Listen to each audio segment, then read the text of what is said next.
नमस्कार, सत्यहिंदी.com में आपका स्वागत है। एक नजर अब तक की सुर्खियों पर। बीजेपी के नेता तजिंदर पाल सिंह बग्गा की गिरफ्तारी का मामला तूल पकड़ गया है। दिल्ली पुलिस ने बग्गा की गिरफ्तारी पर अपहरण का मामला दर्ज कर लिया है। तो दूसरी ओर बीजेपी के तमाम नेता सड़क पर उतर आए हैं और सोशल मीडिया पर भी उन्होंने दिल्ली के मुख्यमंत्री अरविंद केजरीवाल के खिलाफ हमला बोल दिया है। बग्गा को दिल्ली से गिरफ्तार कर पंजाब के मोहाली ले जाया जा रहा था, लेकिन हरियाणा पुलिस ने पंजाब पुलिस को कुरुक्षेत्र में रोक लिया। बता दें कि पंजाब पुलिस शुक्रवार सुबह बग्गा के दिल्ली स्थित घर पर पहुंची और उन्हें गिरफ्तार कर लिया। बग्गा बीजेपी युवा मोर्चा के राष्ट्रीय सचिव हैं।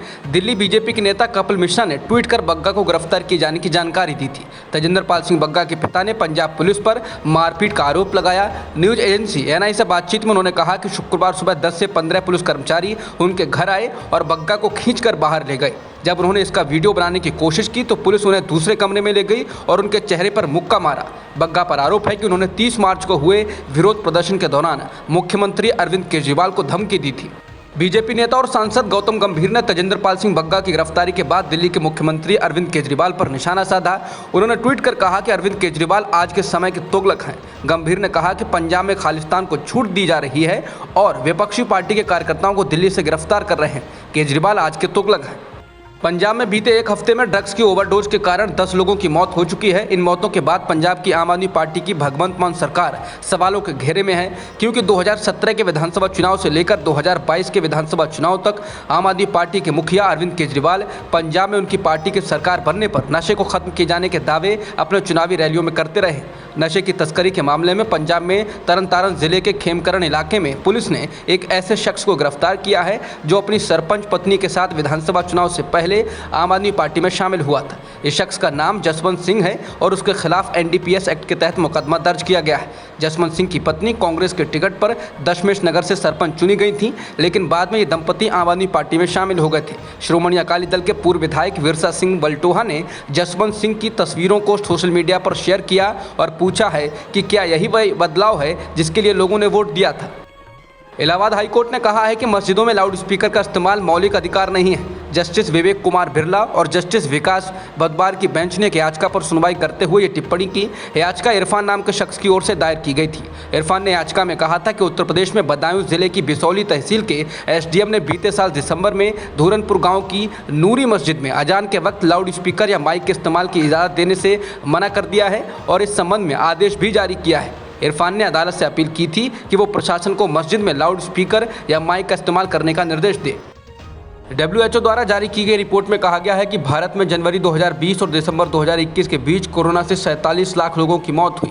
ये भारत सरकार के आधिकारिक आंकड़ों से 9 गुना ज़्यादा है। इसको लेकर अब कांग्रेस नेता राहुल गांधी ने मोदी सरकार को घेरा है। राहुल ने ट्वीट कर कहा है कि कोविड महामारी के कारण 47 लाख भारतीयों की मौत हुई, 4.8 लाख नहीं जैसा कि मोदी सरकार ने दावा किया है। राहुल ने कहा कि विज्ञान झूठ नहीं बोलता, मोदी करते हैं। उन्होंने कहा कि उन परिवारों का सम्मान करें जिन्होंने अपनों को खोया है। इसके साथ ही राहुल ने पीड़ितों को 4 लाख रुपए मुआवजा देने की भी एक बार फिर से मांग की।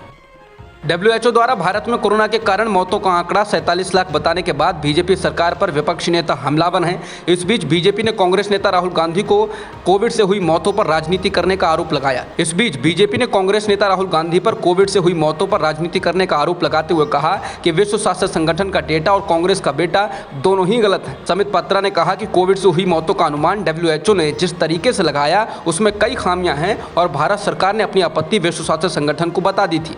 उन्होंने कहा कि राहुल गांधी लगातार भारत को नीचा दिखाने की कोशिश कर रहे हैं। समय समय पर उन्होंने प्रधानमंत्री मोदी जी और भाजपा पर आक्रमण करते हुए भारत को नीचा दिखाया है। ये दुखद है। जम्मू कश्मीर में विधानसभा सीटों के पुनर्गठन के लिए आई परिसीमन आयोग की रिपोर्ट को गुपकार गठबंधन व कुछ अन्य दलों ने खारिज कर दिया है। गठबंधन में शामिल राजनीतिक दलों ने इसे अन्यायपूर्ण और असंवैधानिक बताया है, जबकि बीजेपी ने रिपोर्ट का स्वागत किया है। गुपकार गठबंधन के प्रवक्ता मोहम्मद यूसुफ तारेगामी ने कहा है कि परिसीमन आयोग की रिपोर्ट जम्मू कश्मीर पुनर्गठन एक्ट के तहत उन पर थोप दी गई है और इस एक्ट की खुद ही न्यायिक जाँच हो रही है। उन्होंने कहा कि उन लोगों से इस बारे में कभी विचार विमर्श नहीं किया गया और उनकी गैर हाजिरी में लिया गया कोई भी फैसला सही नहीं हो सकता और वे इसे स्वीकार नहीं करेंगे। उन्होंने कहा कि परिसीमन आयोग की ये रिपोर्ट विभाजनकारी है और एक पार्टी विशेष के एजेंडे को पूरा करने वाली है। पीडीपी की प्रमुख और पूर्व मुख्यमंत्री महबूबा मुफ्ती ने भी आयोग की रिपोर्ट को खारिज कर दिया और आरोप लगाया कि परिसीमन आयोग बीजेपी का ही हिस्सा है। नेशनल कॉन्फ्रेंस के इमरान डार ने कहा कि प्रशिमन आयोग के द्वारा जारी की गई रिपोर्ट बीजेपी और उसके सहयोगियों को फायदा पहुंचाने के लिए तैयार की गई है। उन्होंने कहा कि जब भी विधानसभा चुनाव होंगे तो बीजेपी और उसके प्रॉक्सी दलों को राज्य के मतदाता जवाब दे देंगे। पूर्व केंद्रीय मंत्री और कांग्रेस के नेता सैफुद्दीन सोज ने भी आयोग की रिपोर्ट को लेकर निराशा जाहिर की और कहा कि लोग शायद इस रिपोर्ट को स्वीकार न करें। नागरिकता संशोधन कानून तो दिसंबर 2019 में ही बन गया, लेकिन वो लागू कब होगा ये सवाल काफ़ी लंबे वक्त से पूछा जा रहा है। अब इस पर देश के गृह मंत्री अमित शाह का बयान आया है।